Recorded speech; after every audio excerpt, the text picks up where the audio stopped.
मेरी दीदी के साथ क्या कर रहे हैं? मुझे ही कुछ करना होगा। तेरी बहन बस हम पर एक बोझ है लक्ष्मी, मैं उसे ज्यादा दिन नहीं पाल सकता। अब एक दिन भी ये लड़की मेरे घर में मुफ्त की रोटियां नहीं तोड़ेगी। शनाया को देखने लड़के वाले आए थे, लेकिन जैसे ही उन्हें पता चला कि उसके माँ बाप नहीं हैं और वो अपनी बहन जीजा के घर रहती है, तो उन्होंने रिश्ता तोड़ दिया। हमें ये रिश्ता मंजूर नहीं है। जिस लड़की का अपना कोई सहारा ना हो, उसे बहू बनाकर क्या फायदा।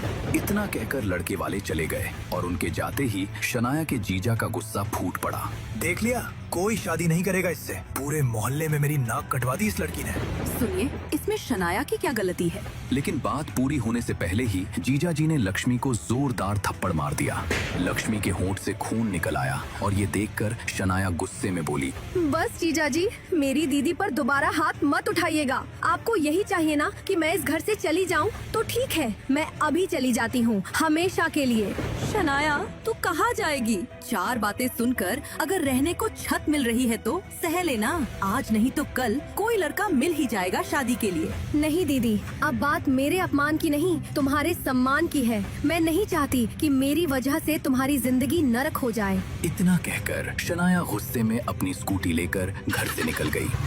शनाया, रुक जा। लेकिन शनाया नहीं रुकी। अरे इतना क्या रो रही है तू? बड़े तेवर दिखा कर गई है ना तेरी बहन, लेकिन मनहूस वापस जरूर आएगी, पर इस बार मैं उसे घर में घुसने नहीं दूंगा। उधर शनाया गुस्से में निकल तो गई थी, लेकिन वो कहाँ जाएगी, क्या करेगी, यही सवाल उसके मन में चल रहे थे। तभी उसने देखा कि एक बूढ़ी दादी सड़क के बीच खड़ी है और एक ब्लैक एसयूवी उनकी तरफ बढ़ रही है। मुझे उन दादी को बचाना होगा। शनाया ने सोचा और अपनी जान जोखिम में डालकर उन दादी को बचा लिया। तब उसने तुरंत उन्हें सड़क के किनारे बैठा दिया। दादी, आप ठीक तो है ना?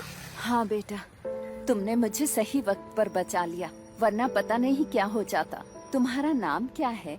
मेरा नाम शनाया शाह है। शनाया, तुम बिल्कुल वैसी ही हो जैसी मैं अपनी पोत बहू चाहती हूँ। क्या तुम मेरे पोते से शादी करोगी? शनाया की आंखें चौड़ी हो गईं। वो दादी जो उससे अभी अभी मिली थी, अचानक उसे अपने पोते से शादी करने को कह रही थी। वो हंसने लगी। आप कहाँ जा रही दादी? मुझे राणा इंडस्ट्रीज जाना है। चलिए, मैं आपको छोड़ देती हूँ। शनाया ने उन्हें स्कूटी पर बिठाया और आगे बढ़ गई। पूरे रास्ते दादी अपने पोते की तारीफों के पुल बांधने लगी। जब उसने उन्हें राणा इंडस्ट्री के बाहर उतारा, तब दादी ने उससे कहा, मेरा पोता इसी बिल्डिंग में काम करता है। वो अभी तक सिंगल है। अगर तुम उसकी जिंदगी में आओगी तो उसकी जिंदगी संवर जाएगी। तुम मेरा नंबर ले लो, अगर तुम्हें लगे तो मुझे बता देना। शनाया ने दादी का नंबर लिया और वो वहाँ से निकल गई। तब दादी अपने पोते वैभव से मिलने गई, जिसके कैबिन से अभी अभी एक लड़की रोते हुए बाहर निकल रही थी। एक और लड़की को रुला दिया वैभव? तब वैभव ने गुस्से से दादी को देखा। और क्या करूं दादी, ये सारी लड़कियां मेरे पैसों के पीछे पागल हैं। किसी एक को भी प्यार नहीं चाहिए। तभी उसके दादी के चेहरे पर एक मुस्कान आ गई। मैंने आज तेरे लिए एक लड़की पसंद की है। इसे पैसा नहीं, बस तेरा प्यार चाहिए। दादी ने इतना कहते हुए वैभव को शनाया की एक तस्वीर पकड़ा दी। नाम क्या है इसका? शनाया शाह। वैभव बड़े ध्यान से शनाया की तस्वीर देख रहा था और सोच रहा था इस वक्त शनाया कहाँ होगी। वहीं शनाया अपने घर पहुंची तो बाहर से ही उसे अपने जीजा जी के चिल्लाने की आवाज आने लगी। शुभम, तुम मेरे पति हो, इसका मतलब ये नहीं कि मेरी बहन के बारे में कुछ भी बोलोगे। बोलूंगा, और अब तो सीधा करके दिखाऊंगा। तुम्हारी बहन शनाया। शुभम ने इसके आगे एक ऐसी बात कही कि जिसे सुनकर शनाया की आंखें नम हो गईं। उसने रोते हुए अपने मुंह पर हाथ रख लिया। मैं चली जाऊंगी यहाँ से बहुत दूर, अपनी दीदी की जिंदगी से बहुत दूर। लक्ष्मी दीदी को मेरी वजह से बेइज्जत नहीं होने दूंगी मैं। शनाया अपने कमरे में गई और जल्दबाजी में अपने सामान में कुछ ढूंढने लगी।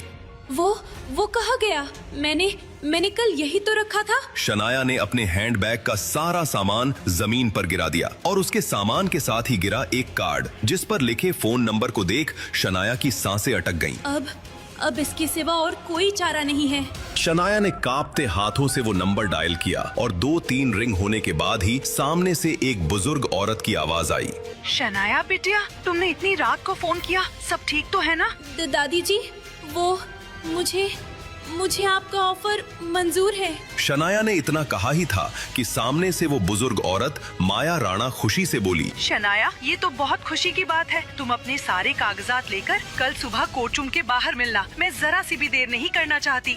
जी जी दादी। इतना कहकर शनाया ने फोन रख दिया और बिस्तर पर लेट गई। उसके कानों में अभी तक उसके दीदी जीजा जी की बहस की आवाज पड़ रही थी। धीरे बोलिए, सुन लेगी मेरी बहन। अगर उसने ये सब सुन लिया ना तो वो बर्दाश्त नहीं कर पाएगी। अरे सुनती है तो सुनने दो, ये मेरा घर है, किसी के बाप का नहीं। घर, ये शब्द सुनते ही शनाया की आंखें नम हो गईं। वो अपनी अब तक की जिंदगी के बारे में सोचने लगी। तब जब वो 10 साल की थी, उसका घर तो उसी दिन उससे छूट गया था। दादाजी, एक बार मम्मी पापा को देखने दो, फिर हम चले जाएंगे। कभी अपना चेहरा नहीं दिखाएंगे। 10 साल की शनाया अपनी बड़ी बहन लक्ष्मी का हाथ पकड़े अपने ही घर के बाहर खड़ी थी। अंदर उसके माँ बाप की लाश पड़ी थी जो एक्सीडेंट में चल बसे थे, लेकिन उन मासूमों को एक बार उनका चेहरा तक देखने नहीं दिया गया। निकल जाओ यहाँ से। तुम लड़कियों का अब इस खानदान से कोई वास्ता नहीं है। मेरे बेटे बहू को तो खा गए, जाओ जाकर तुम भी किसी गाड़ी के नीचे आ जाओ। आज भी शनाया के कानों में अपने दादाजी के कहे हुए शब्द ऐसे गूंजते हैं जैसे किसी ने शीशा पिघलाकर उसके कानों में डाल दिया हो। उस एक्सीडेंट के बाद 10 साल की शनाया और 5 साल बड़ी उसकी बहन लक्ष्मी ने अनाथों की जिंदगी जी थी। कभी वो सड़कों पर रहे तो कभी मंदिर में, लेकिन लक्ष्मी ने मेहनत की और अपने साथ साथ अपनी बहन को भी पढ़ाया लिखाया। लेकिन जब से लक्ष्मी ने अपने कॉलेज के बॉयफ्रेंड शुभम से शादी की, तब से उनकी जिंदगी फिर बदल गई। उनके बीच हो रहे झगड़ों का दोषी शनाया खुद को समझ रही थी और आज तो अपने जीजा जी के मुंह से अपने बारे में कुछ ऐसा सुन लिया था कि वो अपनी जिंदगी का एक बहुत बड़ा फैसला ले चुकी थी। शायद कल से मेरी जिंदगी में सब कुछ बदल जाएगा।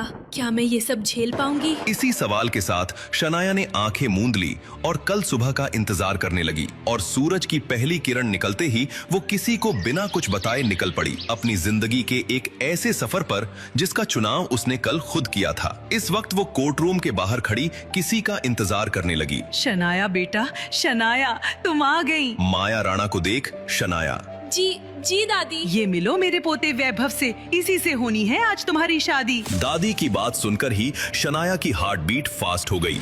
जी हाँ, दरअसल शनाया ने एक बार माया राणा की जान बचाई थी और उसके बाद से वो शनाया को बहुत पसंद करती थीं। अक्सर उससे मिलने आती और एक दिन तो उसे अपने पोते से शादी करने का ऑफर दे डाला था। पहले तो शनाया ये सब मजाक समझती रही, लेकिन आज दादी की वही ऑफर उसकी नियति बनने जा रहा था। शनाया ने नजर उठाकर वैभव को देखा जो चील नजरों से उसे देख रहा था। कोई भी उसे देखकर बता दे कि ये शादी वो कोई खास मन से तो नहीं कर रहा था। वो दिखने में जितना हैंडसम था, उसका ऑरा उतना ही कोल्ड था। चेहरा बहुत सख्त था और मिजाज भी कुछ ऐसा ही लग रहा था। उसकी आंखों में देखकर तो एक पल के लिए शनाया भी डर गई थी। वो मन ही मन बोली, हे भगवान, ये आदमी राक्षस की तरह मुझे घूर रहा है, जैसे कच्चा चबा जाएगा।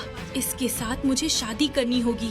चलो मिस शनाया, 10 मिनट में हमारी शादी है, उससे पहले कुछ बातें हो जाए। ये सुनकर दादी मुस्कुराई और उनको अकेला छोड़ दिया। लेकिन शनाया की तो हवा टाइट हो गई। पर उसकी असली हालत तब खराब हुई जब वैभव ने कहा, मैं एक मिडिल क्लास आदमी हूँ। एक फ्लैट है मेरा जहाँ मैं अकेला रहता हूँ। मुझे किसी से मेल जोल बढ़ाना पसंद नहीं। मुझसे शादी करना तुम्हारी सबसे बड़ी गलती ना साबित हो जाए।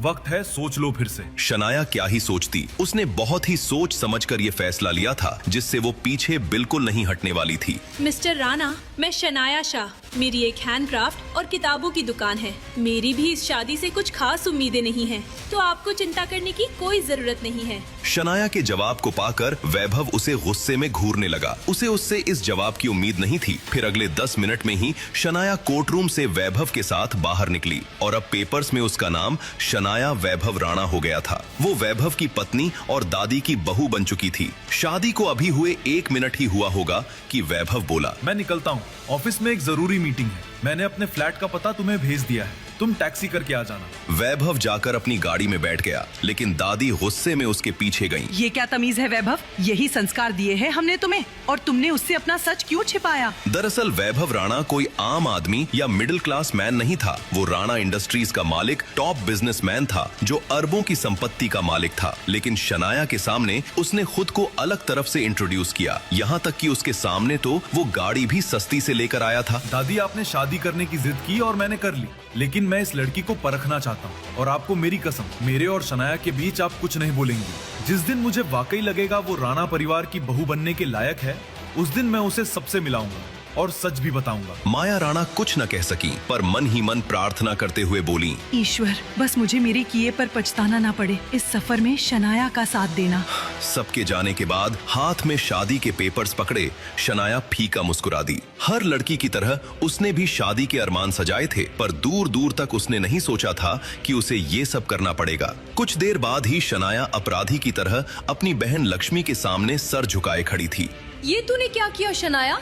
क्यों किया तूने? तेरा तो कोई बॉयफ्रेंड भी नहीं था ना, तो ऐसे अचानक शादी?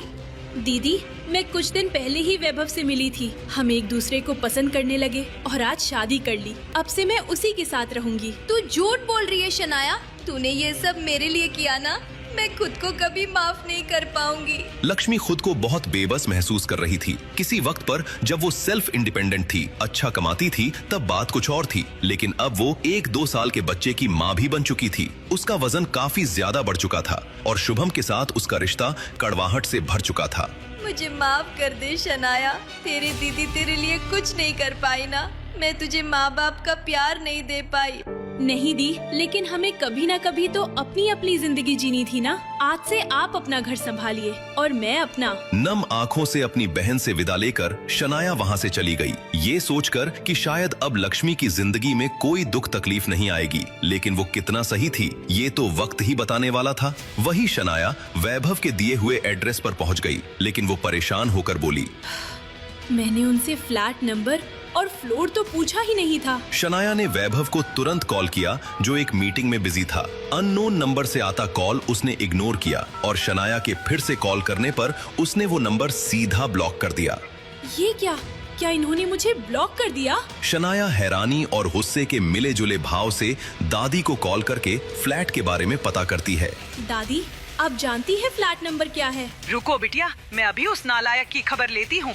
दादी ने फोन काटकर गुस्से में वैभव को लगा दिया। दादी का कॉल देखते ही वैभव ने झट से कॉल उठा लिया। जी दादी, कोई काम था? क्यों रे, पत्नी का फोन क्यों नहीं उठा रहा? वो बेचारी बिल्डिंग के बाहर खड़ी है सामान लेकर। फ्लैट नंबर तक नहीं पता उसे। पत्नी शब्द सुनकर वैभव को याद आया कि उसकी तो आज सुबह शादी हो गई है, वरना वो तो ये भी भूल चुका था। अब उसे समझ आया कि वो अननोन नंबर शनाया का था, जिसे उसने ब्लॉक कर दिया था। दादी, मैं करता हूँ बात। वैभव ने शनाया का नंबर अनब्लॉक किया और तुरंत उसे फोर्ट की सारी डिटेल्स सेंड कर दी। शनाया का फोन बजा तो उसने वैभव का मैसेज देखा। इनका नाम न राक्षस के नाम से ही सेव कर लेती हूँ। अकरू कहीं के, एक हेलो तक नहीं किया, रोबोट की तरह एड्रेस मैसेज कर दिया।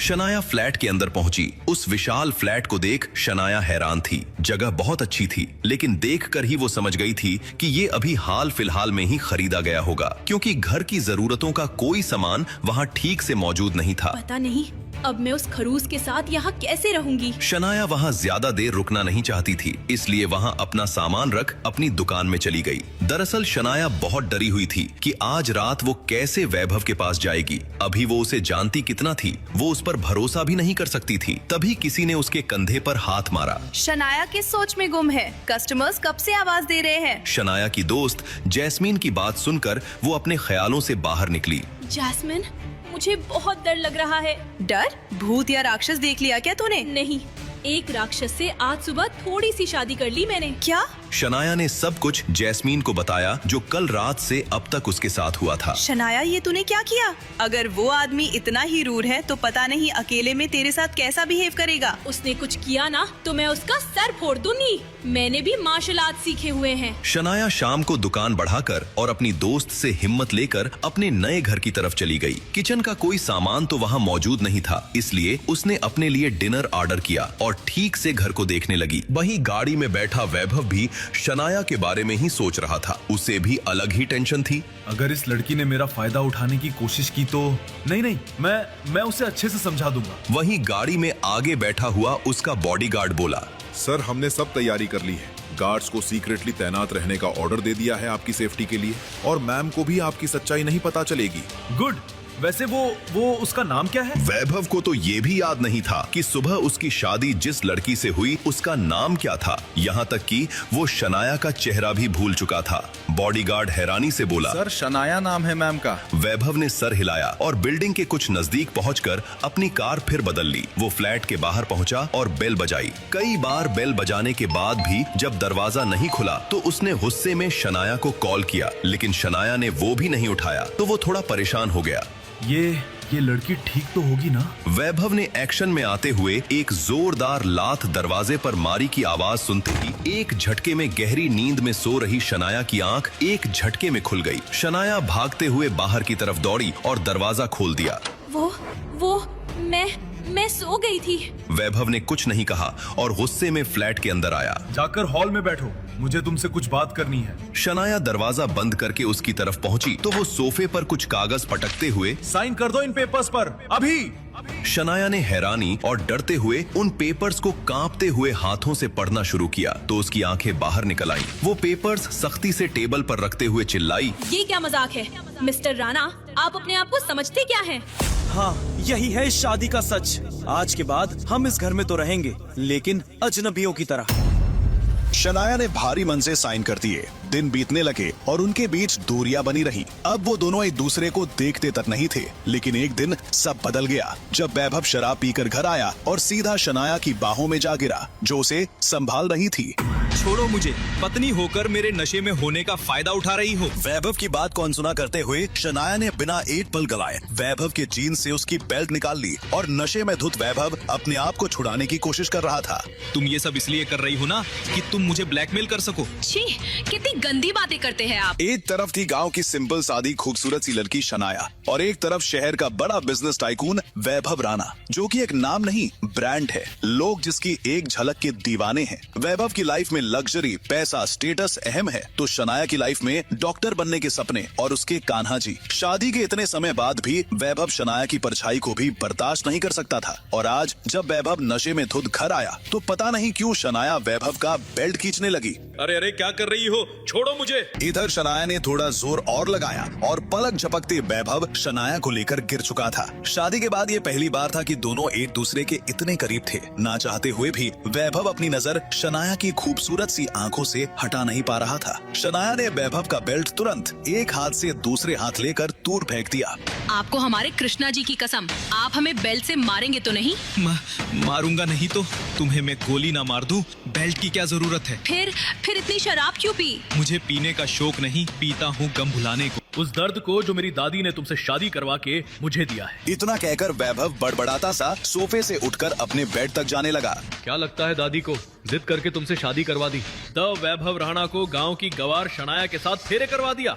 मुझे लड़कियों के नाम से भी नफरत है और ये लड़की दिन रात मेरे साथ खटर पटर करती रहती है। और इसी के साथ वैभव अपने बेड पर बेहोश हो गया। उसकी वैभव से शादी सिर्फ एक समझौता था। वैभव देश का सबसे बड़ा बिजनेसमैन है, लेकिन बेहद ही खड़ूस है और वो लड़कियों से बहुत नफरत करता है। उसे लगता था लड़कियां उसके पैसों से प्यार करती है, इसलिए वो अपना पैसा, रुतबा सब शानिया से छुपाकर एक आम व्यक्ति बनकर रह रहा था। सुबह उठते ही जैसे वैभव को कुछ याद ही नहीं था, वो बेपरवाह अपने रूम में सो रहा था कि तभी एक चीखती आवाज उसके कानों में पड़ी। बचाओ, बचाओ, हमारी साड़ी छोड़ो, छोड़ो। हम कहते हैं छोड़ दो, नहीं तो वो खड़ूस वैभव जी तुम्हें इस घर से निकाल देंगे। क्या बकवास कर रही है ये लड़की? शनाया की आवाज सुनकर वैभव भागता हुआ अपने कमरे से बाहर आया। उसने अपनी आंखों के सामने जो देखा तो उसके होश उड़ गए थे। उसने सामने देखा कि शनाया ने जो भारी भरकम साड़ी पहनी थी वो वैक्यूम क्लीनर में फंस गई है और शनाया उसे छुड़ाने की भरचक कोशिश कर रही है। हे कान्हा, जैसे आपने द्रौपदी की लाज बचाई थी वैसे आकर हमारी भी बचा लीजिए। भगवान जी हमें बचा लीजिए। शनाया की ऐसी स्थिति देखते हुए वैभव का गुस्सा 7वें आसमान पर पहुंच गया। इस गवार को अपना बिजनेस चलाना है, एक वैक्यूम क्लीनर तो ठीक से चलाया नहीं जाता, इससे बिजनेस क्या खाक करेगी, इधर उधर गिरती पड़ती रहेगी। ये सोचकर ही वैभव का गुस्सा काफूर हो गया और उसको हंसी आ गई। शनाया और वैभव के अलावा इस घर में कोई और नहीं रहता था, लेकिन उस वक्त उसकी दादी और उसकी बहन लक्ष्मी आई हुई थी। सीधी सादी शनाया को न साड़ी पहनना आता था और न ही उसे इलेक्ट्रॉनिक्स गैजेट्स की आदत थी। वही वैभव को ये सब देखकर बहुत अच्छा लग रहा था। वो अपने हाथ बांधकर गेट से टिक कर खड़ा होकर शनाया को देखकर हंस रहा था। तभी घर के बाकी लोग दौड़ कर आ गए। शनाया, क्या हुआ शनाया? शनाया तुम ठीक हो? बाकी कोई कुछ समझ पाता कि तभी दादी ने बोर्ड से स्विच ऑफ कर दिया और शनाया ने राहत की सांस ली। शनाया बहुत घबरा गई थी। वो सबके बीच में बहुत शर्मिंदा महसूस कर रही थी। उसकी आंखों से टप टप आंसू बहने लगे कि तभी वैभव, क्या है ये सब? तुम बहू की मदद करने की जगह वहाँ खड़े खड़े हंस रहे हो। इतनी बार कहा है वो अपने रहन सहन से परिचित नहीं है। अभी जाओ और बहू को उसके हिसाब से कपड़े दिलवा कर लाओ। वैभव अपने दादी की बहुत रिस्पेक्ट करता था और वो दादी की कोई बात नहीं टालता था, बल्कि उसने शनाया से शादी भी सिर्फ दादी की तबीयत की वजह से ही की थी। दादी ने शनाया के सर पर हाथ रखा। तुम बेटा वैभव के साथ ही रहना, इस शहर में नई हो, तुम्हें अपना बहुत ख्याल रखना है, ठीक है? और वैभव, तुम याद रखना, बहू को किसी भी तरह की कोई परेशानी नहीं होनी चाहिए। उसके लिए यहाँ सब कुछ नया है। तुम समझ रहे हो ना मेरी बात? अब तो वैभव मन ही मन में और भी ज्यादा चिढ़ गया, क्योंकि जब से शनाया आई है उसके दादी ने उसके बारे में एक बार भी बात नहीं की थी। वो सिर्फ और सिर्फ शनाया के बारे में बात कर रहे थे, उसकी ही फिक्र कर रहे थे। लेकिन उसे पता था कि उसे अपना गुस्सा कब और कैसे कहाँ निकालना है। डोंट वरी दादी, मैं शनाया का ध्यान रखूंगी और सोनू के लिए भी शॉपिंग कर लूंगी। इतना सुनते ही दादी ने घूर के लक्ष्मी को ऐसा देखा मानो कि वो उसे कहना चाह रही हो, बेवकूफ, तुझे कबाब में हड्डी बनने की क्या जरूरत है? लेकिन वैभव ने तुरंत ही लक्ष्मी और सोनू को अपने साथ चलने का बोल दिया। जल्दी सब लोग मॉल के लिए निकल चुके थे। अब शनाया जैसे कार से नीचे उतरी और उसने उस मॉल की ओर देखा। एक पल को वो घबरा गई थी। ये सबसे बड़ा मॉल था, जिसे देखकर शनाया की आंखें फटी की फटी रह गई थी और उसे थोड़ी थोड़ी घबराहट भी होने लगी थी। ऊपर से उस मॉल में 6 से 7 फ्लोर बने हुए थे, जो कि चारों तरफ फैले हुए थे। ये देखकर शनाया और भी ज्यादा डर रही थी। मॉल में जैसे ही एंटर किया, जाओ इस लड़की को जो कुछ भी चाहिए उसे शॉपिंग करा दो। मैं तब तक कैफेटेरिया में बैठकर इंतजार कर रहा हूँ। वैभव प्लीज, ये आप ऐसे कैसे कह सकते हैं कि मैं शॉपिंग करवा दूं? अरे अब वो आपकी वाइफ है, आप अपने हिसाब से उसे शॉपिंग करवा दीजिए। और वैसे भी मुझे सोनू के लिए बहुत सारे कपड़े लेने हैं और दादी को इस बात के बारे में पता चल गया तो दादी नाराज हो सकती हैं। आप समझ रहे हैं ना मेरी बात? और उनका गुस्सा और स्ट्रेस लेना उनकी सेहत के लिए बिल्कुल भी ठीक नहीं है।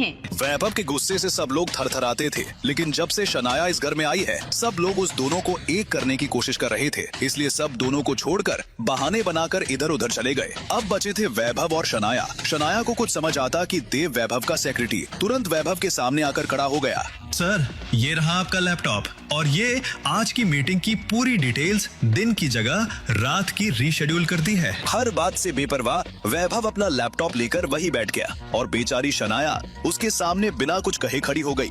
देव वैभव से कुछ कहना चाहता था, लेकिन वैभव ने उसको एक के बाद एक इतने काम दे दिए कि वो कॉल्स में उलझ कर ही रह गया। तभी एक सेल्स गर्ल आई और sir, how can I help you? उस सेल्स गर्ल की आवाज सुनकर वैभव ने नजर उठाकर देखा तो शनाया उसके सामने वैसे ही खड़ी हुई है, जिसे देखकर वैभव का गुस्सा 7वें आसमान पर चढ़ गया। उसने गुस्से में शनाया का हाथ पकड़ा और दांत भींचते हुए बोला, व्हाट द हेल, तुम यहाँ खड़ी खड़ी मेरा मुंह क्यों ताक रही हो?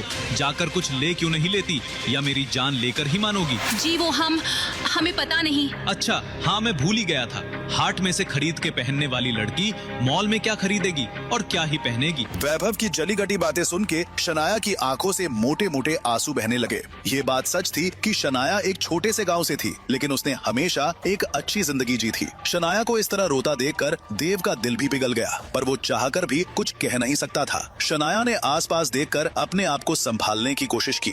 वो वैभव जी, हम क्या ले, हमें समझ ही नहीं आ रहा था। वो यहाँ इतने सारे कपड़े हैं। वो ना हमारे गांव में हम खुद ही अपने कपड़े बनवाते थे मालती काकी से। बस बस, अब यहाँ भी तुम्हारे गाँव की कहानी सुनाना शुरू मत करो। डोंट एम्बैरस मी। और उसने बिना देखे अपना हाथ बढ़ाया और जो हाथ में आया वो उठाकर शनाया को दे दिया। जाओ और ये पहन के आओ। शनाया की नजर जैसे ही ड्रेस पर पड़ी, उसकी आंखें आश्चर्य से फैल गई। उसे समझ में नहीं आ रहा था कि वो करे तो क्या करे, क्योंकि वो बहुत ही छोटी सी ड्रेस थी। हे कान्हा जी, ये क्या है? बचपन में भी इससे बड़े कपड़े पहने होंगे हमने। नहीं नहीं, ये नहीं हो सकता। खड़े खड़े मेरा मुंह ताकती रहोगी या अब जाओगी भी? लेकिन वैभव जी, ये कपड़े।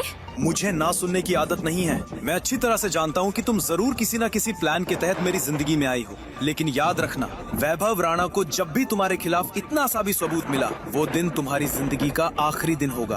अब जितना कह रहा हूँ उतना करो।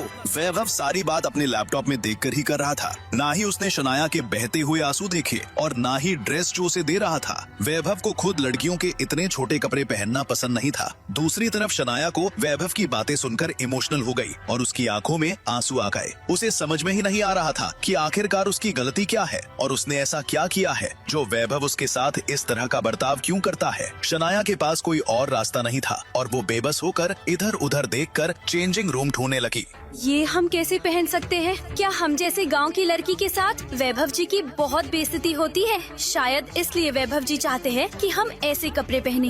ये सोचकर शनाया ने वो कपड़े पहन तो लिए, लेकिन उसकी हिम्मत ही नहीं हुई कि वो इन कपड़ों को पहनकर बाहर जा सके। तो उसने जो अपने पहले कपड़े पहने हुए थे, उसने उस कपड़ों में से अपना दुपट्टा ले लिया था और उस दुपट्टे को अच्छी तरह से सिर्फ अपने हाथों पर, अपनी चेस्ट और कमर पर लपेट लिया था। अब शायद ठीक है। इतना सोचकर वो दरवाजा खोलकर जैसे ही बाहर जाने को हुई तो दरवाजा खुला ही नहीं। अब ये गेट को क्या हुआ है? ये क्यों नहीं खुल रहा? शनाया को लगा कि शायद दरवाजा अटक गया है, तो इसीलिए शनाया अपना दुपट्टा संभालते हुए वो दरवाजा खोलने की कोशिश कर रही थी, लेकिन वो दरवाजा था कि खुलने का नाम ही नहीं ले रहा था। शनाया की हैरानी का कोई ठिकाना ही नहीं था। उसने तुरंत अपना मोबाइल उठाना चाहा, लेकिन उसे तभी याद आया कि उसका बैग तो गाड़ी में ही रह गया था। शनाया बहुत घबरा गई और जल्दी से उसने तेजी से चिल्लाना शुरू कर दिया। कोई है? कोई है? प्लीज दरवाजा खोलिए, प्लीज हम अंदर रह गए हैं। कोई है? दरवाजा खोलिए प्लीज। दरअसल वैभव राणा अगर शॉपिंग करने जाता था तो वो पूरा फ्लोर खाली करवा लिया जाता था। ऐसे ही रेस्टोरेंट और सिनेमा हॉल भी पूरी तरह खाली करवा लिया जाता था। शनाया चेंजिंग रूम ढूंढते ढूंढते दूसरे फ्लोर पे आ गई थी और वहाँ उसकी आवाज सुनने वाला कोई नहीं था। बचाओ, कोई है? वैभव जी, हमें सांस नहीं आ रही।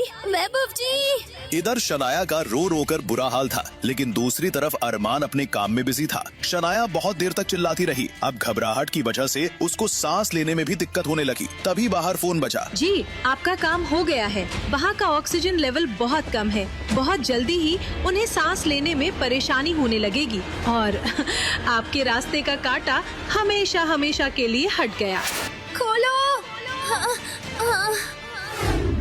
जिस तरह से देव वैभव के बराबर में सर झुकाकर खड़ा हुआ था, ऐसा लग रहा था कि वैभव इस वक्त मॉल में ना होकर ऑफिस में ही बैठा हुआ है। जी सर, ओके। इधर शनाया की सांसें धीमी पड़ती जा रही थी, उसकी आंखें बंद होने लगी थी और उधर वैभव अपने लैपटॉप में बिजी था, जैसे दुनिया में उसके अलावा किसी का वजूद ही ना हो। वैभव कुछ इम्पोर्टेंट डिस्कस कर ही रहा था कि तभी उसके गले से कान्हा जी का लॉकेट टूटकर उसके लैपटॉप पर गिर जाता है। ये तो स्टूपिड लड़की ने दादी से कहकर मेरे गले में पहनवाया था, लेकिन ये टूट कैसे गया? वैभव ने वो लॉकेट बंद करके टेबल पे रख दिया, लेकिन पता नहीं क्यों उसकी नजर बार बार उस लॉकेट पे जा रही थी। उसने घड़ी देखी, पूरे 40 मिनट हो चुके थे। देव। Yes sir. ये लड़की अभी तक कहाँ है? कितना टाइम लगता है कपड़े पहनने में? यहाँ क्या फैशन शो कर रही है? कितनी देर और लगेगी इसे? सर, एक्चुअली शनाया मैम काफी देर से दिखाई नहीं दी। मैं चेक करवा लेता हूँ। हाँ, जाओ जाओ। कहाँ गई ये लड़की? पहले तो देव ने पूरा फ्लोर छान मारा, फिर देव तुरंत सिक्योरिटी डेस्क पे गया और सीसीटीवी चेक करवाने लगा। उधर दूसरी तरफ दूसरे फ्लोर के ट्रायल रूम में शनाया का बुरा हाल था। ऑक्सीजन लेवल इतना कम हो चुका था कि उसे सब कुछ धुंधला दिखने लगा था। उसकी आंखों के सामने अंधेरा छा रहा था। वो जमीन पे बैठ गई थी, उसकी पीठ दीवार से लगी हुई थी और उसकी उंगलियां कांप रही थीं। कान्हा जी। शनाया की सारी हिम्मत टूट चुकी थी। उसकी सांसें इतनी धीमी हो गई थी कि अब वो बोल भी नहीं पा रही थी। बस उसकी आंखें बंद होने लगीं और उसके होंठ धीरे से हिले। वैभव जी। इधर देव भागता हुआ वैभव के पास आया। उसके चेहरे पे टेंशन साफ दिख रही थी। सर एक बहुत बड़ी प्रॉब्लम हो गई है। शनाया मैम सीसीटीवी में सेकंड फ्लोर पे दिखी थी, चेंजिंग रूम की तरफ गई थी, लेकिन सर वो फ्लोर अभी सील्ड है। रेनोवेशन का काम चल रहा था वहाँ और सर सिक्योरिटी बोल रहा है कि उस फ्लोर का वेंटिलेशन सिस्टम किसी ने मैन्युअली बंद कर दिया है। व्हाट? मैन्युअली? मतलब सर किसी ने जानबूझ के किया है। एक पल के लिए वैभव फ्रीज हो गया। उसके दिमाग में हजार बातें एक साथ घूमने लगी। उसकी नजर टेबल पे पड़े कान्हा जी के लॉकेट पे पड़ी और पता नहीं क्यों उसके हाथ अपने आप उस लॉकेट को उठा के पॉकेट में रख रहे थे।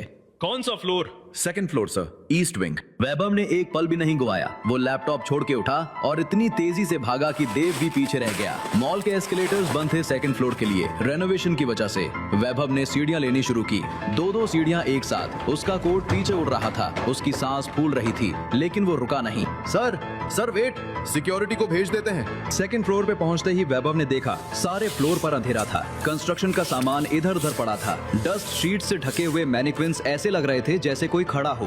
वैभव ने फोन की फ्लैशलाइट ऑन की और आगे बढ़ा। शनाया! कोई जवाब नहीं आया। वैभव और आगे बढ़ा, तभी उसके पैर में कुछ अटका। वो नीचे देखा तो शनाया की चूड़ी थी, टूटी हुई, जमीन पे बिखरी हुई। उसके पास ही शनाया का दुपट्टा पड़ा था, जैसे उसने वो सब सामान बाहर फेंका देखा। वैभव सोचता जा रहा था कि उसने कितनी आवाजें दी होगी, कितनी मदद मांगी होंगी, और कोई देख ले शायद इसलिए ये सब सामान बाहर फेंका होगा। ये इसका पहली बार वैभव के चेहरे पे गुस्से की जगह कुछ और था, कुछ ऐसा जो उसने कभी फील नहीं किया था, या शायद कभी फील करना नहीं चाहता था। वो तेजी से आगे बढ़ा, एक एक ट्रायल रूम का दरवाजा खोलने लगा। शनाया, शानिया, कहाँ हो तुम? 3 ट्रायल रूम खाली थे। तभी वैभव की नजर चौथे दरवाजे पर पड़ी, जिसे देखकर उसका खून जम गया। उसने देखा दरवाजा बाहर से जाम था, किसी ने उसके हैंडल में रॉड डाल के बंद कर रखा था। वैभव का खून खौलने लगा। What the hell? वैभव राणा के पत्नी के खिलाफ इतनी बड़ी साजिश। वैभव ने पूरी ताकत लगा के रॉड खींची। 1 बार, 2 बार और तीसरी बार में रॉड निकल आई। उसने दरवाजा धक्का दिया और जो सामने दिखा उसे देख के द वैभव राणा, जो कभी किसी के सामने कमजोर नहीं पड़ा, 1 कदम पीछे हट गया। शनाया जमीन पे पड़ी थी, उसकी आंखें बंद थी, उसका चेहरा सफेद पड़ गया था, उसके बाल उसके चेहरे पे बिखरे हुए थे, उसकी सांस तो आ ही नहीं रही थी। शनाया, शनाया, आँख खोलो। क्या बकवास है ये? देव, एम्बुलेंस अभी। वैभव ने शनाया का सर अपने हाथ में उठाया। उसके हाथ कांप रहे थे। वैभव राणा के हाथ, जो करोड़ की डील्स साइन करते वक्त कभी नहीं कांपे, आज अपनी पत्नी को गोद में उठाने के लिए कांप रहे थे। Shanaya, hey stupid girl, please get up. इतना भी ड्रामा मत करो, उठो। मैं कह रहा हूँ, उठो प्लीज। वैभव ने शनाया को उठाया, एक हाथ उसकी कमर के नीचे, एक हाथ उसके सर के नीचे, और तेजी से सीढ़ियों की तरफ भागा। उसका पूरा ध्यान सिर्फ एक चीज पे था, शनाया की सांस। उसके कान शनाया के मुंह के पास थे, थोड़ी थोड़ी बहुत हल्की सांस आ रही थी। वैभव आगे कुछ समझ पाता कि तभी शनाया का एक हाथ उसकी गोदी से लटक गया और शनाया ने एक तरफ अपनी गर्दन झुका दी, जिसे देखकर वैभव के होश उड़ गए। शनाया, नहीं, शनाया प्लीज आंखें खोलो। आज पहली बार था कि वैभव घबरा रहा था। पहली बार उसके हाथ कांप रहे थे और धड़कन तेज हो रही थी। उसके दादी की बात उसके दिमाग में घूम रही थी। वैभव, शनाया बेटी का ध्यान रखना। दादी, मैं आपकी लाडली शनाया को आपके पास वापस ले आऊंगा। नीचे देव एम्बुलेंस के साथ तैयार खड़ा था। शनाया को स्ट्रेचर पे लिटा दिया गया, ऑक्सीजन मास्क लगाया गया। सब लोग परेशान थे, लेकिन वैभव एक तरफ अकेले खड़ा था। उसके कोट पे शनाया के आंसू के निशान थे। उसकी शर्ट पे सिंदूर की हल्की सी लकीर लग गई थी। कैसे हुआ ये सब? क्या हुआ शानिया को? वो ठीक हो जाएगी ना वैभव? कहो, मेरी बहन ठीक हो जाएगी ना? वो चेंजिंग रूम में बंद हो गई थी और वहाँ ऑक्सीजन नहीं थी, इसलिए बस बेहोश हो गई है। आप फिक्र मत करो, सब ठीक हो जाएगा। वैभव ने लक्ष्मी दीदी को समझा तो दिया था, लेकिन वो खुद बहुत परेशान था। उसे नहीं पता था कि आगे क्या होने वाला है। शानिया की हालत बहुत कमजोर थी। एक पति पत्नी का नोक झोंक वाला रिश्ता का कब रुख बदल गया था, ये वैभव को भी पता नहीं चला। लेकिन आज वो उस पल को महसूस कर रहा था। तभी सर, पुलिस को बुलाना चाहिए, ये किसी ने जानबूझ के किया है। वैभव ने कोई जवाब नहीं दिया। उसकी नजर शनाया पे थी। ऑक्सीजन मास्क के पीछे उसका चेहरा इतना शांत था जैसे कोई गुड़िया सो रही हो। तभी एम्बुलेंस में शनाया की उंगलियों ने हल्का सा हिला, उसके होठ हिले। कान्हा जी, आप आ गए? और शनाया का हाथ धीरे से उठा और वैभव की कलाई पकड़ ली। वैभव का पूरा शरीर सन्न रह गया, उसकी आंखें भर आईं, लेकिन उसने जल्दी से अपना चेहरा दूसरी तरफ कर लिया ताकि कोई देख ना ले। एम्बुलेंस जा चुकी थी, सब लोग हॉस्पिटल के लिए निकल चुके थे, लेकिन वैभव वहीं खड़ा रह गया। एक पल के लिए उसने अपनी पॉकेट में हाथ डाला, शनाया का कान्हा जी का लॉकेट निकाला, उसे देखता रहा, फिर धीरे से मुट्ठी में बंद कर लिया। तुम्हारा कान्हा जी अगर सच्ची में है तो तुम्हें कुछ नहीं होगा, स्टूपिड गर्ल। और जिसने ये किया है उसका अंजाम बहुत बुरा होगा, और वो वैभव राणा तय करेगा। वैभव ने अपनी गाड़ी को तेज रेस दी और चल पड़ा था हॉस्पिटल अपनी शानिया के पास। वैभव ने गाड़ी की रेस दी, टायर्स ने सड़क पर निशान छोड़ दिए। उसकी आंखें सड़क पर थी, लेकिन दिमाग कहीं और था। आज पहली बार वैभव राणा के सामने वो तस्वीरें घूम रही थी जो उसने बहुत गहरे दफना दी थी। शनाया का बेहोश चेहरा, उसकी ठंडी उंगलियां, उसका कान्हा जी आप आ गए, और अचानक वैभव का दिमाग पीछे चला गया उस दिन जब ये सब शुरू हुआ था। 6 महीने पहले राणा मैंशन का ड्राइंग रूम। शाम के 5 बज रहे थे। वैभव अपने स्टडी में बैठा था। 3 लैपटॉप खुले हुए, 5 फोन कॉल्स की क्यू और सामने 2000 करोड़ रुपए की एक डील का ड्राफ्ट। वैभव राणा 30 साल का, देश का सबसे यंग बिलियनियर, राणा एम्पायर का वारिस। तभी देव भागता हुआ आया। सर, दादी जी हॉस्पिटल में है, उनका एक एक्सीडेंट हो गया है। वैभव का हाथ रुक गया। लैपटॉप पर टाइप करती उंगलियां जम गई। दादी, ये एक शब्द था जो वैभव राणा की पूरी दुनिया को हिला सकता था। वैभव ने 1 सेकंड नहीं लगाया, लैपटॉप बंद किया, कोट उठाया और गाड़ी की तरफ भागा। हॉस्पिटल पहुंचते ही वैभव ने देखा दादी आईसीयू में थी। डॉक्टर ने बताया कि वो ठीक है, उसे किसी लड़की ने बचा लिया। वो बस इन सब में ब्लड प्रेशर काफी बढ़ गया है, बस वही स्टेबल होने तक वेट करना है। लड़की? कौन सी लड़की? वैभव ने देखा एक लड़की हॉस्पिटल से बाहर जा रही है और उसकी दादी के पास एक बुके रखा हुआ है, एक सॉरी लेटर के साथ, जिसमें लिखा हुआ था कि सॉरी, कुछ अर्जेंट काम की वजह से मुझे जल्दी जाना पड़ेगा, पर मैं आपसे मिलने जरूर आऊंगी, शनाया। तभी दादी ने आंखें खोली तो वैभव उनके बेड के पास बैठा था। वैभव बेटा। दादी, आप कैसी हैं? डॉक्टर ने कहा है आपको आराम करना है, कोई स्ट्रेस नहीं। अरे बेटा, मुझे कुछ नहीं हुआ, मैं तो मजबूत हूँ। लेकिन वैभव, एक बात है जो मैं बहुत दिनों से तुमसे कहना चाहती थी। दादी, बाद में बात करेंगे, पहले आप। नहीं वैभव, अब और इंतजार नहीं। मुझे नहीं पता कल मैं रहूंगी या नहीं। दादी, ऐसा मत बोलिए। सुनो मेरी बात बेटा, मेरी एक ख्वाहिश है। मैं अपने पोते की बहू देखना चाहती हूँ। मैं चाहती हूँ कि तुम्हारी शादी हो मेरी आंखों के सामने। वैभव का चेहरा पत्थर हो गया। शादी, ये शब्द उसके लिए जहर से कम नहीं था। वैभव राणा को लड़कियों से नफरत थी, गहरी पक्की नफरत। उसने अपनी जिंदगी में बहुत सी लड़कियां देखी थीं जो उसके पैसे के लिए, उसके स्टेटस के लिए, उसके नाम के लिए उसके पीछे भागती थीं। किसी को वैभव से प्यार नहीं था, सबको वैभव राणा के बैंक बैलेंस से प्यार था। और इसी वजह से वैभव ने एक फैसला कर लिया था, शादी कभी नहीं। दादी, आप जानती हैं मैं शादी नहीं कर सकता, ये मेरे बस की बात नहीं है। वैभव, मैंने तुमसे कभी कुछ नहीं मांगा। तुम्हें पालने के लिए, तुम्हें पढ़ाने के लिए, तुम्हें आज जो बनाया है उसके लिए मैंने कभी कुछ नहीं मांगा। आज पहली बार मांग रही हूँ बेटा। वैभव के हाथ कांप गए। दादी ने कभी कुछ नहीं मांगा, ये सच था। और आज जो मांग रही थी वो वैभव के लिए दुनिया की सबसे मुश्किल चीज थी। लेकिन दादी की आंखों में जो आंसू थे वो वैभव की सारी दीवारें तोड़ रहे थे। एक शर्त पर। कैसी शर्त? शादी होगी, लेकिन सिर्फ नाम की। मैं किसी लड़की को अपनी जिंदगी में जगह नहीं दूंगा। वो इस घर में रहेगी, लेकिन मेरी जिंदगी से दूर। ना कोई रिश्ता, ना कोई बंधन, बस एक समझौता, आपकी खुशी के लिए। ठीक है बेटा, जैसा तू कहे, बस मुझे मेरी बहू दिखा दे, बाकी भगवान जी सब संभाल लेंगे। कहते हैं ना कि किस्मत जब कुछ लिख देती है तो रास्ते खुद ब खुद बन जाते हैं। इंसान सोचता कुछ और है और ऊपर वाला करता कुछ और। आज शनाया की जिंदगी में भी कुछ ऐसा ही होने वाला था। वो अपनी छोटी सी दुकान में बैठी रंग बिरंगे कागजों से बुकमार्क्स बना रही थी। शनाया के लिए ये छोटी सी दुकान उसकी पूरी दुनिया थी। यही उसकी रोजी रोटी थी, यही उसकी पहचान। तभी दुकान के सामने एक कार रुकी। शनाया ने सहज भाव से नजर उठाई और उसकी आंखें हैरानी से फटी की फटी रह गईं। उसके दिल की धड़कनें एक पल को जैसे रुक सी गईं। सामने वही बूढ़ी औरत खड़ी थी, वही चेहरा, वही मुस्कान। उस दिन शनाया ने ना उनका नाम पूछा, ना कोई शुक्रिया सुना, बस अपना फर्ज निभाया और चली गई। दादी, आप पहचाना मुझे? शनाया ने 1 सेकंड भी नहीं लगाया। वो तुरंत अपनी कुर्सी से उठी, बाहर आई और झुककर दादी का हाथ पकड़ लिया। दादी, आप यहाँ कैसे? अंदर आइए ना, बाहर की धूप आपके लिए ठीक नहीं है। शनाया ने प्यार से दादी का हाथ पकड़कर उन्हें अंदर लाया, अपनी खुद की कुर्सी पर बैठा दिया। दादी की आंखें शनाया को देख रही थीं, बड़े गौर से, बड़े प्यार से। थोड़ा पानी ले अब बिटिया। अभी लाती हूँ दादी। शनाया ने पलक झपकते ही ठंडे पानी का गिलास और साथ में बिस्किट दादी के सामने टेबल पर रख दिए। दादी ने पानी पिया और उनकी आंखों में एक अलग सी चमक आ गई, जैसे कोई हीरा ढूंढते ढूंढते मिल गया हो। कैसी हैं आप दादी?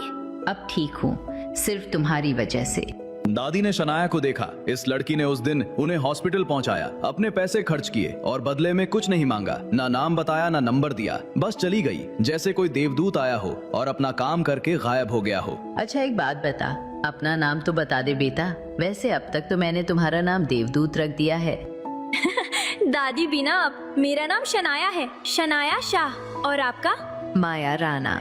और बस यही से शुरू हो गया एक ऐसा रिश्ता जो ना खून का था, ना शादी ब्याह का, बस 2 दिलों का था। एक अकेली बूढ़ी औरत और एक अकेली सीधी सादी लड़की। दोनों ने एक दूसरे में वो अपनापन ढूंढ लिया जो दुनिया ने उनसे छीन लिया था।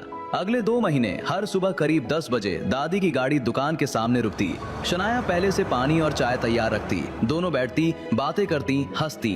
दादी कभी कभी शनाया के काम में मदद भी कर देती, कभी बिल लिखने में तो कभी किताबें सजाने में। शनाया बुकमार्क्स बनाती और दादी उसे देखती रहती। उसकी हर हरकत में मासूमियत, मेहनत और सादगी झलकती। फिर एक दिन 2 महीने बाद दादी चाय पी रही थी। शनाया सामने बैठी अपने रंग बिरंगे बुकमार्क्स बना रही थी। माहौल हल्का था, लेकिन दादी के चेहरे पर आज कुछ अलग था। उनकी आंखों में एक गहराई थी, जैसे वो कोई बड़ा फैसला करने वाली हूँ। दादी ने चाय का कप नीचे रखा, शनाया की तरफ देखा और बोली, बिटिया, अगर मैं तुमसे पूछूं कि मुझे तुम मेरे पोते के लिए पसंद हो तो तुम्हारा क्या जवाब होगा? शनाया के हाथ एक पल को रुक गए। उसकी आंखें फैल गईं, जैसे उसने कुछ ऐसा सुन लिया हो जो उसने कभी सोचा ही नहीं था। एक पल सन्नाटा रहा, फिर शनाया खिलखिलाकर हंस पड़ी। दादी, आप भी ना, आप मजाक कर रही हैं ना? लेकिन दादी का चेहरा अब बिल्कुल सीरियस था। उन पर हंसी का कोई नामो निशान नहीं था। नहीं शनाया, मैं सच कह रही हूँ। क्या तुम मेरे पोते से शादी करोगी? शनाया की हंसी गायब हो गई। उसके हाथ में पकड़ा हुआ रंगीन कागज मुड़ गया। उसका चेहरा अनकंफर्टेबल हो गया, जैसे कोई मासूम बच्ची को अचानक कोई बड़ों वाला सवाल पूछ दिया हो। उसने जबरदस्ती मुस्कुराने की कोशिश की। दादी, मेरा आपसे दोस्ती का रिश्ता है और मेरे लिए इतना ही काफी है। लेकिन दादी कहाँ मानने वाली थी। माया राणा, जिनकी जिद के आगे बड़े बड़े बिजनेसमैन घुटने टेक देते थे, वो एक सीधी सादी लड़की के ना से कैसे रुक सकती थी? तुम आराम से इस बारे में सोच कर तो देखो। मेरा पोता बहुत जिम्मेदार है और दिल का साफ भी। वो अच्छा खासा कमा भी लेता है। मुझे तो लगता है कि तुम्हारे जैसी लड़की ही उसके लिए बनी है। शनाया ने बस मुस्कुरा दिया, कोई जवाब नहीं दिया। ना हाँ कही ना। बस वो खामोश मुस्कान जो बहुत कुछ कह रही थी और कुछ भी नहीं कह रही थी। दादी समझ गईं। उन्होंने शनाया के सिर पर हाथ रखा, मुस्कुराई और चली गईं। शनाया ने दादी को जाते देखा, फिर अपने काम में लग गई। उसने दादी की बात को वहीं भूल जाना ठीक समझा। उसे क्या पता था कि दादी ने जो बीज बोया है वो एक दिन उसकी पूरी जिंदगी बदल देगा। और अच्छा खासा कमाने वाला पोता कोई और नहीं, द वैभव राणा है, देश का सबसे बड़ा बिजनेसमैन। ठीक है दादी, लेकिन आप उसे कभी भी मेरी सच्चाई नहीं बताओगे। वैभव ने अपनी पहचान छुपा ली। शान्या को पता था कि वैभव एक कंपनी में मैनेजर है। दूसरे दिन कोर्ट में वैभव और शान्या की शादी हो गई, लेकिन वैभव की नजर में शान्या ने उसकी दादी को फंसा लिया था। इसलिए वो उसे बिल्कुल पसंद नहीं करता था और रोज वो शान्या को परेशान करता ताकि वो उसे छोड़ के चली जाए। लेकिन आज हाल कुछ और थे। तभी बहुत जोर से ब्रेक लगे। वैभव हॉस्पिटल पहुंच चुका था। वो 6 मिनट के रास्ते में पूरे पिछले 6 महीने जी चुका था। वैभव शीशे से शनाया को देख रहा था और उसके दिमाग में एक के बाद एक फ्लैशबैक चल रहे थे। शनाया का मासूम चेहरा, जब उसने पहली बार राणा मेंशन में कदम रखा, जब उसने कान्हा जी का लॉकेट वैभव के गले में पहनवाया, जब वो वैक्यूम क्लीनर से लड़ रही थी, जब उसने रात को नशे में धुत वैभव की बेल्ट खींची और जब वैभव ने उसे गंवार कहा, बोझ कहा, स्टूपिड कहा। हर बार शनाया ने बस मुस्कुरा दिया, कभी पलटकर कुछ नहीं बोली। और आज वो मुस्कान भी नहीं है। तुमने कभी कुछ नहीं मांगा, ना मेरा पैसा, ना मेरा नाम, ना मेरा स्टेटस। तुम्हें पता भी नहीं कि मैं कौन हूँ और तुमने कभी जानना भी नहीं चाहा। लेकिन मैंने तुम्हें क्या दिया? मैं तुम्हारी जिंदगी खुशियों से भर दूंगा शनाया। ये वैभव राणा का वादा है और वैभव राणा अपना वादा कभी नहीं तोड़ता। बस एक बार आंखें खोल दो। वैभव आज शनाया को सब खुशियां देना चाहता था। उसे अपने छुपे हुए राज बताना चाहता था, लेकिन तभी अंदर से ऐसी आवाजें आईं। शान्या! इसी आवाज के साथ वैभव के हाथ से कृष्णा जी का लॉकेट गिर गया। वैभव के घुटने कांपे और द वैभव राणा, जो कभी किसी के सामने नहीं झुका, आज हॉस्पिटल के फर्श पर घुटनों के बल गिर गया। लेकिन रुकिए, क्या सच में शनाया ने ली थी आखिरी सांस, या ये कहानी का अंत नहीं बल्कि शुरुआत है? क्या वो लड़की जो जिंदगी में कभी हार नहीं मानती, मौत के सामने हार मान लेगी? क्या वैभव को मौका मिलेगा अपनी कसम पूरी करने का? और सबसे बड़ा सवाल, शनाया को मारने वाला कौन है? नमस्कार दोस्तों, मैं हूँ शनाया। मेरी कहानी देखने के लिए दिल से शुक्रिया। एक अनजान शादी मेरी जिंदगी बदल देगी, ये मैंने सोचा भी नहीं था। वैभव आया पर अपने साथ कई राज भी लाया। आगे क्या होगा जानने के लिए अभी चैनल सब्सक्राइब कीजिए और देखते रहिए हिज सीक्रेट फॉर्च्यून।